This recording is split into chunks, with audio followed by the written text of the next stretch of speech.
नमस्कार। India debate में आप सबका स्वागत है। मैं हूं आशुतोष पाठक। मित्रों, एक अंदरूनी खबर आज लाया हूं।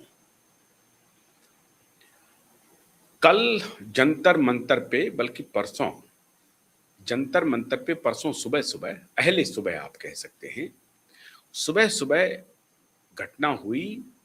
दिल्ली पुलिस के 25 से 30 जवान सादी वर्दी में जंतर मंतर पहुंचे और सोनम वांगचुक जहां धरना दे रहे थे, प्रदर्शन कर रहे थे, वहां बाकी लोग जो प्रदर्शन कर रहे थे नीचे में, और 19 दिन हो गया था उनको फास्ट पे।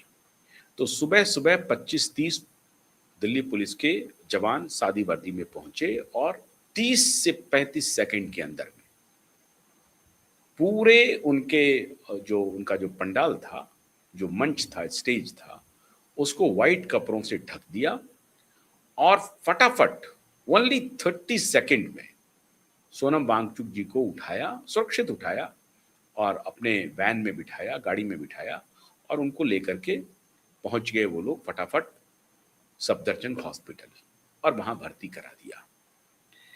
आज सुबह हजारों की संख्या में रैपिड एक्शन फोर्स तैनात हो गई और दिल्ली को एक प्रकार से कॉर्डन ऑफ जिसको कहते हैं वैसा ही कर दिया गया। लोग जो आ रहे थे उनको रोका नहीं गया, जगह ब जगह बैरिकेटिंग की गई और उस हर बैरिकेटिंग के सामने पुलिस बल तैनात किए गए। हजारों की संख्या में, सैकड़ों नहीं हजारों की संख्या में पूरे लुटियंस जोन में दिल्ली पुलिस के जवान तैनात हो गए, खुफिया एजेंसी के लोग तैनात हो गए और पूरी दिल्ली को, लुटियंस जोन के इलाके को एक प्रकार से छावनी में तब्दील कर दिया गया। आज जो घटनाक्रम आगे बढ़ रहा है धीरे धीरे, वहां लोगों का प्रदर्शन चल रहा है, बड़ी संख्या में छात्र भी हैं, वो संसद की तरफ जाना चाह रहे हैं और ये प्रदर्शन अभी भी चल रहा है। अब थोड़ा थोड़ा शांत हो रहा है, लेकिन काफी संख्या में प्रदर्शनकारी वहां पहुंचे थे, इसमें कोई शक नहीं है। और दिल्ली पुलिस बिना अधिक बल प्रयोग किए हुए, थोड़ा बहुत तो बल प्रयोग करना पड़ रहा है उनको, लेकिन बिना अधिक बल प्रयोग किए हुए स्थिति को संभालने की पूरी कोशिश कर रही है। और अभी तक की जो खबर है उसके मुताबिक कोई ऐसी अप्रिय घटना नहीं घटी है। छिटपुट घटना अगर आप छोड़ दें, कहीं पर किसी ने पुलिस के ऊपर पत्थरबाजी कर दी तो उसके जवाब में पुलिस ने थोड़ी बहुत बल का प्रयोग किया और लाठियां बरसाई। लेकिन ये सब तो मामूली बात है जो मैं बता रहा हूं, आप सब जगह देख भी रहे होंगे टेलीविजन पर। अंतर की खबर क्या है, हुआ या क्या? सोनम वांगचुक को एकदम से धरना स्थल से उठाने की बात कैसे हुई, इस बारे में मैंने आपको पहले वीडियो में बताया है कि दिल्ली हाईकोर्ट के आदेश के बाद पुलिस एक्शन में आई। लेकिन दिल्ली पुलिस के कप्तान को आते ही एक ऐसे ऑपरेशन को अंजाम देना पड़ा जिसके बारे में कोई भी पुलिस महकमा का जो चीफ है वो नहीं चाहेगा कि उनको इस तरह के घटना में हाथ डालना पड़े, क्योंकि इस तरह के घटना में दुधारी तलवार जैसी स्थिति होती है। अगर पुलिस बल प्रयोग करती है, कोई अप्रिय घटना हो जाती है, अगर एक आध दो मौत हो जाती है, तो फिर अंततः जो आला अधिकारी होते हैं उनके ऊपर ठीकरा फूटता है और फिर बवाल मचता है। ऐसी परिस्थिति में एक पुलिस अधिकारी जो महज 12 घंटा पहले कार्यभार संभालता हो और 12 घंटा के बाद उनको ऐसे महत्वपूर्ण ऑपरेशन को अंजाम देने का आदेश मिलता हो या जिम्मेदारी दी जाती हो, आदेश कह लें या जिम्मेदारी कह लें, हो सकता है कि उनके जो पॉलिटिकल बॉस हैं वो उनको कह रहे होंगे कि भाई अपने विवेक से, स्व विवेक से आप काम कीजिए, स्थिति आपके सामने है और बाकी आप स्व विवेक से काम कीजिए जिससे कि लॉ एंड ऑर्डर की सिचुएशन खराब नहीं हो, वो मेंटेन होते रहे। अब एक पुलिस ऑफिसर जो महज 12 घंटे पहले ये कार्यभार संभाला हो, पूरी स्थिति का आकलन करना हो और उसके बाद इस ऑपरेशन को अंजाम देना हो, कम से कम वक्त में अंजाम देना हो, कोई हार्म किसी को नहीं पहुंचे, इसके लिए सारा बंदोबस्त करना हो, तो आप समझिए कि पूरी तरह से रत जगा हुआ। लेकिन हैरानी की बात यह है मित्रों कि इसके लिए तो एक पुलिस ऑफिसर थे जो पिछले 19-20 दिन से वस्तु स्थिति पर नजर बनाए हुए थे। पुलिस कप्तान मौजूद थे वहां पे। फिर यकायक एक ऑपरेशन को पर्दे के पीछे क्यों अंजाम दिया गया? और वो है ऑपरेशन दिल्ली पुलिस। और पुलिस कप्तान को आनन फानन में बदला गया। खबर है मित्रों कि दिल्ली के अब पूर्व पुलिस कमिश्नर सतीश गोलचा, जिनका कार्यकाल अभी 11 महीने का बाकी है, लगभग 1 साल, मतलब अगले 1 साल तक वो दिल्ली के पुलिस कमिश्नर रहते, लेकिन बिना किसी प्रायर जानकारी के कानों कान खबर नहीं थी सतीश गोलचा साहब को। सतीश गोलचा साहब तो एक सार्वजनिक कार्यक्रम में हिस्सा ले रहे थे जो उनके महकमे से जुड़ा हुआ भी था। वो कार्यक्रम में गेस्ट के रूप में मौजूद थे, लेकिन तभी उनके फोन की घंटी बजी। व्हाट्सएप पे एक मैसेज आया कि आप फौरन दिल्ली पुलिस मुख्यालय पहुंचिए। उन्हें कहा गया, वो बात को समझ नहीं पाए। वो फौरन पहुंचे दिल्ली पुलिस मुख्यालय। और वहां जब दिल्ली पुलिस मुख्यालय पहुंचते हैं तो वहां एक अधिकारी जो आईबी के ज्वाइंट डायरेक्टर हैं, वो उनका इंतजार कर रहे होते हैं। उस अधिकारी का नाम है अनुराग कुमार। 1994 बैच के आईपीएस ऑफिसर हैं और इंटेलिजेंस ब्यूरो में ज्वाइंट डायरेक्टर के रूप में कार्यरत थे। जब उन्होंने देखा कि यहां पे अनुराग कुमार इंतजार कर रहे हैं हमारा, तो वह हैरान थे कि ये आईबी के ज्वाइंट डायरेक्टर यहां क्या कर रहे हैं। लेकिन तब तक संदेश साफ था और उनको कह दिया गया कि आप तत्काल प्रभाव से बिना 1 सेकंड, मिनट, घंटा, महीना तो छोड़ दीजिए, दिन छोड़ दीजिए, 1 सेकंड बिताए हुए भी तत्काल प्रभाव से आपके कार्यालय में मौजूद श्रीमान Anurag Kumar, joint director intelligence bureau, इनको तत्काल प्रभाव से अपनी कुर्सी सौंप दीजिए, अपना कार्यभार उनके हाथों में दे दीजिए और वो जो बैटन का आदान प्रदान होता है वो कर दीजिए और तत्काल प्रभाव से आप खड़े हो जाएं और उनको उनकी कुर्सी पर बिठा दें। मतलब जो आपकी कुर्सी है उन पर उनको बिठा दें। 1 सेकंड बिताए हुए ये स्टैंडिंग ऑर्डर था। और उसके बाद आप कहां जाएं? आपको कोई जिम्मेदारी अभी नहीं दी जाएगी। तत्काल प्रभाव से लेफ्टिनेंट गवर्नर दिल्ली को आप रिपोर्ट करें। आदेश यह है कि आप सबसे पहले तो कुर्सी उन्हें दे दें जिस कुर्सी पर आप विराजमान हैं। मतलब उसी वक्त से आप दिल्ली के पुलिस कमिश्नर नहीं हैं। अब दिल्ली के नए पुलिस कमिश्नर होंगे अनुराग कुमार। अब वो खुद एक कॉम्पिटेंट इंजीनियर रहे हैं, बीटेक बैकग्राउंड से हैं, इंजीनियरिंग बैकग्राउंड से हैं, बीटेक किया उन्होंने। उनको कहा गया कि आप फौरन से पेशतर आईबी के ज्वाइंट डायरेक्टर वर्तमान को दे दीजिए और आप चले जाइए कहां? तो एलजी साहब के यहां चले जाइए। मतलब एलजी के दफ्तर को रिपोर्ट कीजिए, क्योंकि उनके संवैधानिक प्रमुख जो उनका जो इमीडिएट बॉस है वो एलजी ही होते हैं और होम मिनिस्ट्री वाया एलजी उनको आदेश देती है। तो एलजी का आदेश था और एलजी को कहीं और से आदेश था कि आप तत्काल प्रभाव से ये पदभार उनको सौंपिए और आप आ जाइए हमारे यहां। उन्होंने बिना वक्त गंवाए हुए कुर्सी हैंडओवर किया अनुराग कुमार को और चल पड़े एलजी साहब के ऑफिस में योगदान देने के लिए। योगदान ही कहा जाता है सरकारी भाषा में।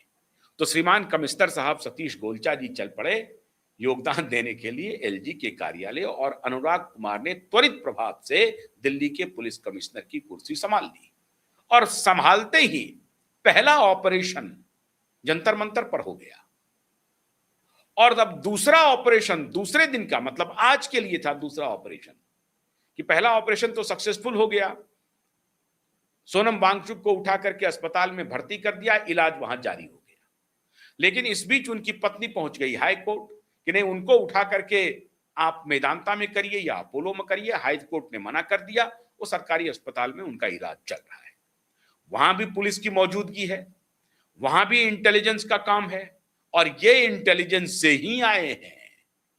और अभी तत्काल तत्काल इंटेलिजेंस इनपुट के आधार पर पुलिसिंग की आवश्यकता है। लठैती के आधार पर पुलिसिंग की आवश्यकता नहीं है कि लठ लेके चले गए, हाँ जी किधर जा रहे हो, इधर जा रहे हो, उधर जा रहे हो, ऐसा नहीं होगा। अभी इंटेलिजेंस इनपुट के आधार पर है होगा, कौन जा रहा है, किससे मिल रहा है, क्या बोल रहा है। तो खुफिया जानकारी इकट्ठा करना, उसके आधार पर रणनीति बनाना, भविष्य की रणनीति बनाना कि इस घटना से कैसे आगे निपटा जाए।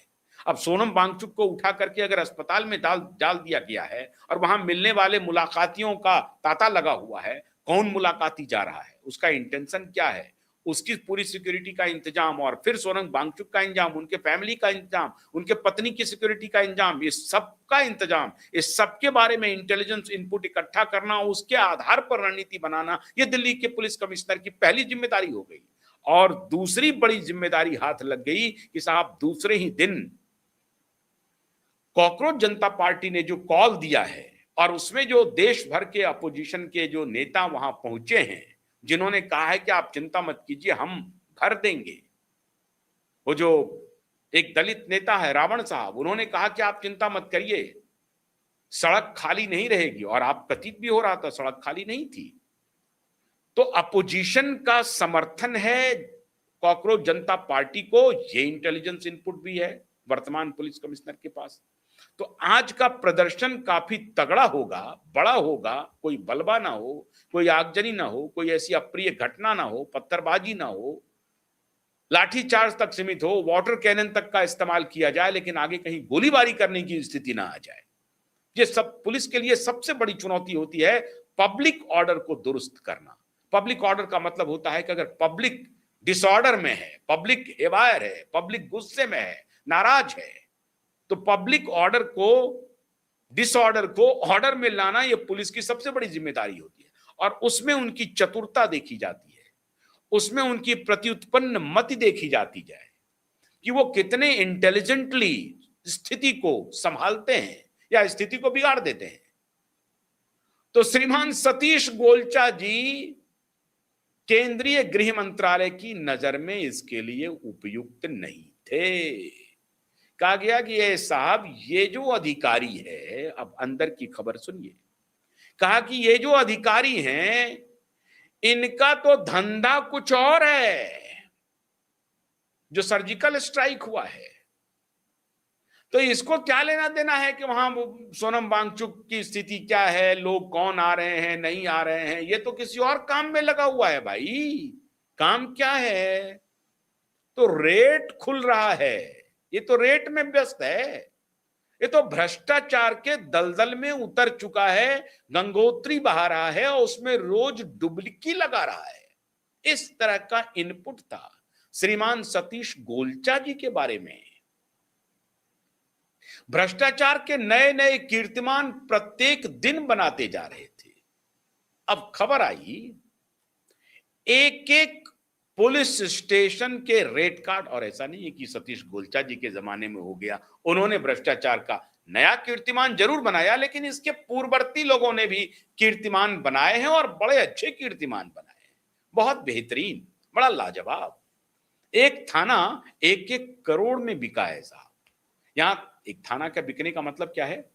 एक एसएचओ की पोस्टिंग जो हो रही है वहां पे, तो 1 करोड़ में हो रही है।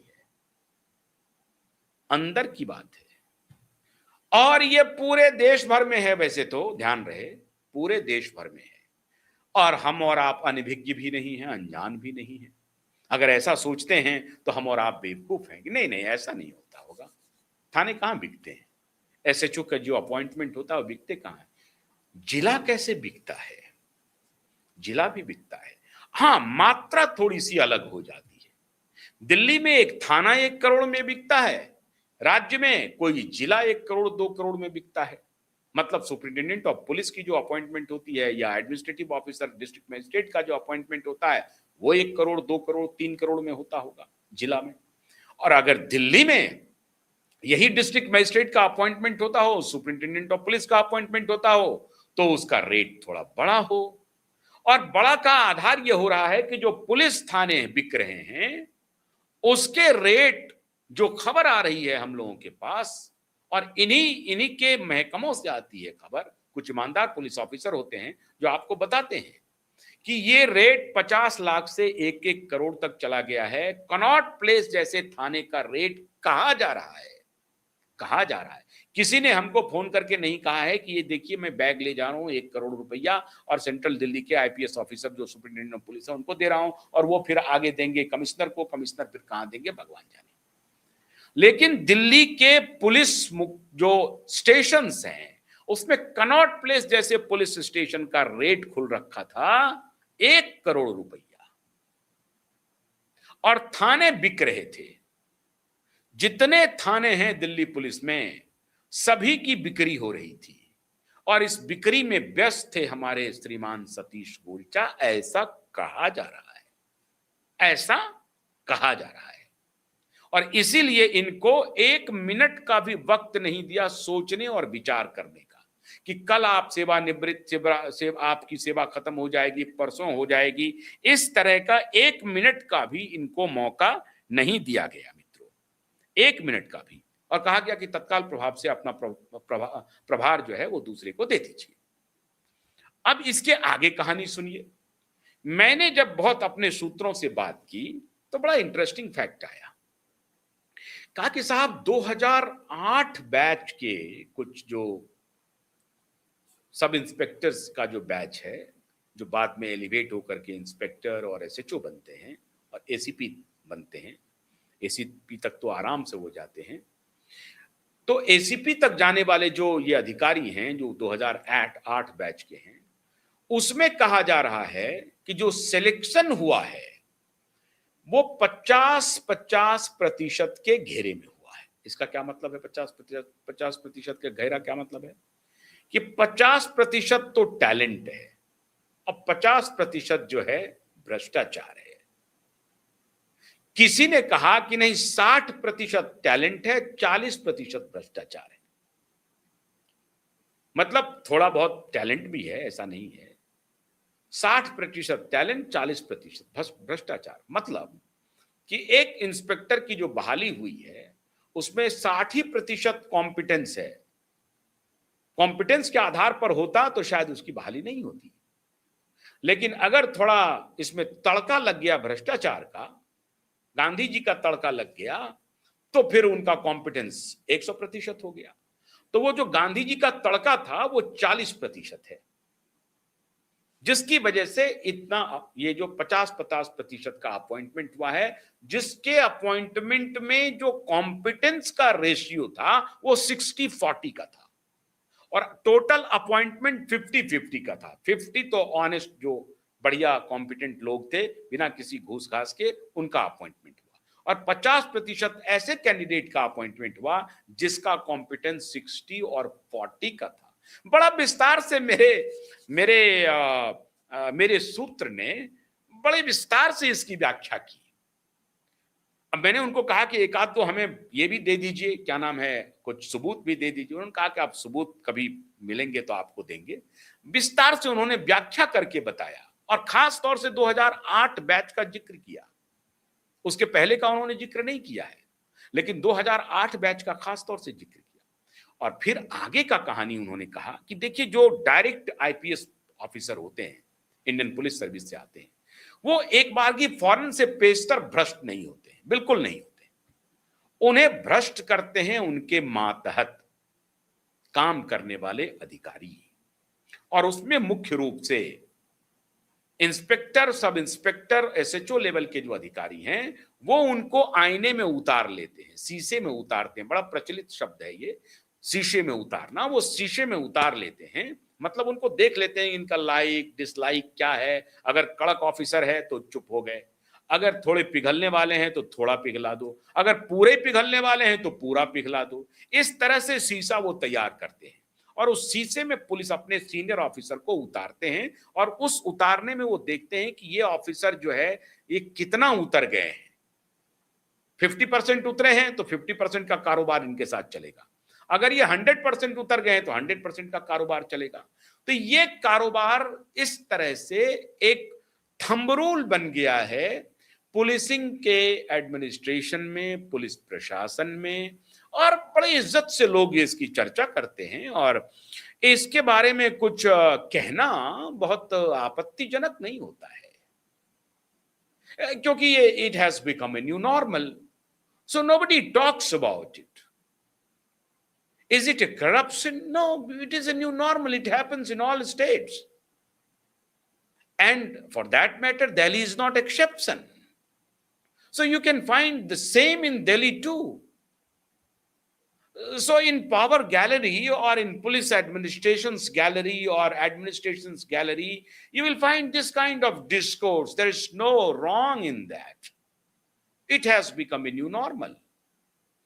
तो श्रीमान सतीश गोलचा जी इस न्यू नॉर्मल के पुरोधा बन गए थे और श्रीमान सतीश गोलचा भी ऐसे ही माथक पुलिस अधिकारियों के द्वारा आईने में उतार लिए गए थे और उसमें पूरी तरह से उतर गए थे सतीश गोलचा जी। और इसीलिए आपको देखा होगा कि एक कांस्टेबल लेवल का अधिकारी तो गैंग में ही शामिल हो गया, गैंगस्टर के गैंग में he became one of the gangster being a serving police staff, Delhi police staff.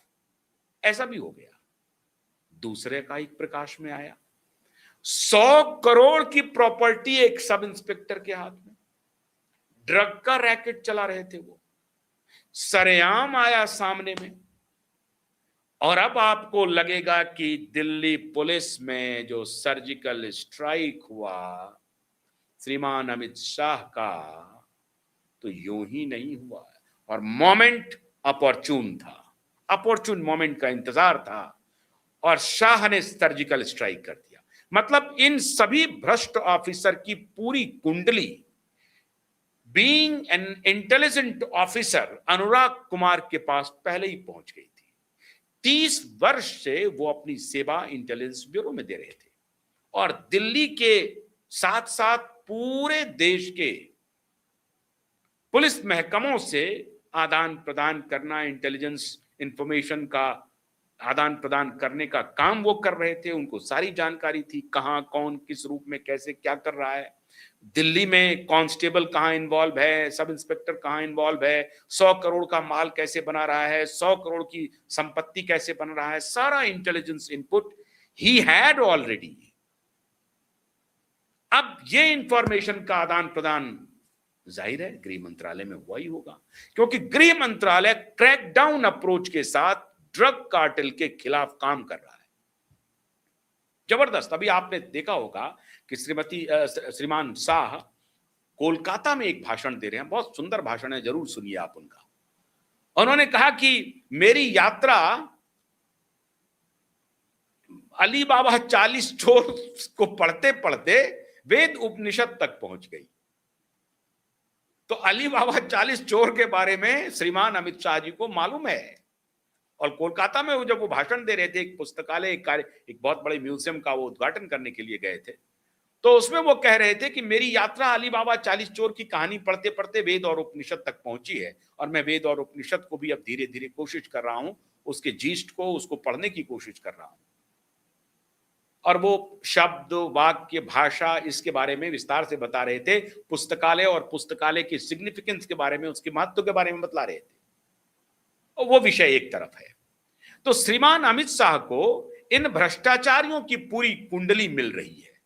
Being a home minister उनको पता चल रहा है कौन डार्क सिप है यहां पे बैठा हुआ, जो इस पूरे तंत्र को तबाह कर रहा है। और उसमें श्रीमान सबसे पहले सतीश गोलचा जी पकड़ा गए, आ गए निशाने पर। ये पावर गैलरी की खबर है, मुझे कोई दस्तावेज हाथ नहीं लगा है, लेकिन दस्तावेज हाथ लगने जैसा ही है। मेरे पास जो सूचनाएं आई हैं वो पक्की सूचना है, अंदरूनी पुलिस वाले की सूचना है और फर्स्ट हैंड सूचना मैं बता रहा हूं, ऐसा नहीं कि ट्रेवल करके आ रहा है, मेरे से खुद 1-on-1 बातचीत के आधार पर मैं ये ब्रीफ कर रहा हूं आपको कि ये सूचना गृह मंत्रालय को चली। इसके पहले 2-3 घटनाएं हुई, आपको याद होगा एआई समिट हुआ था। एआई समिट का जो कियोस्क हुआ कि ये लोग संभाल नहीं पाए और इस भेष में कुछ कार्यकर्ता घुस गए, बदनामी हुई, राष्ट्रीय अंतर्राष्ट्रीय स्तर पर भारत की बदनामी हुई, उसमें भी ये काम नहीं कर पाए थे। तो ये सारा काम एक साथ चलने लगा कि ये थाना बिकने का धंधा चल रहा है, करप्शन रैम्पेट है, ड्रग कार्टेल का लगातार ये लोग क्रैकडाउन कर रहे हैं, बावजूद ड्रग कार्टेल एक को पकड़ते हैं, दूसरा खड़ा हो जाता है, दूसरे को करते हैं, तीसरा खड़ा हो जाता है। तो ये सब का एक प्रकार से पूरा कंसर्टेड एक प्रकार से विषय बन गया, विषय वस्तु बन गई कि इनको अब हटा दिया जाए साहब। और फिर अपॉर्चुन मोमेंट आया, ये ऑपरेशन जंतर मंतर, इसीलिए ऑपरेशन कमिश्नर, दिल्ली में ऑपरेशन पुलिस कमिश्नर हो गया और ये श्रीमान शाह जी का सर्जिकल स्ट्राइक हो गया। अब देखिए एक एबल पुलिस ऑफिसर के हाथ में दिल्ली की कमान है, वो कितना, अभी इनके सामने बहुत बड़ी चुनौती आने वाली है। अभी तो पूरा पार्लियामेंट सेशन है, इसके बाद ये आंदोलन अभी खत्म नहीं हुआ है, उसके बाद 15 अगस्त को, और ये अगस्त तक चलेगा ये पार्लियामेंट सेशन। तो वर्तमान पुलिस कमिश्नर को आने वाला दिन जो है इनके लिए चुनौती भरा रहने वाला है। तो इनकी चुनौती अभी शुरू हुई है। अब इसमें देखते हैं कि श्रीमान अनुराग कुमार इस चुनौती से खुद को कैसे, इस चुनौती से निपटने के लिए खुद को मजबूत कैसे करते हैं और चुनौती से कैसे निपटते हैं, ये तो आने वाले दिनों में पता चलेगा। लेकिन श्रीमान सतीश गोलचा फिलहाल लाइन हाजिर कर दिए गए हैं, कोई उनको जिम्मेदारी नहीं मिली है। इसका मतलब है कि शाह गृह मंत्रालय पूरी तरह से नाराज है। बहुत बहुत शुक्रिया, नमस्कार।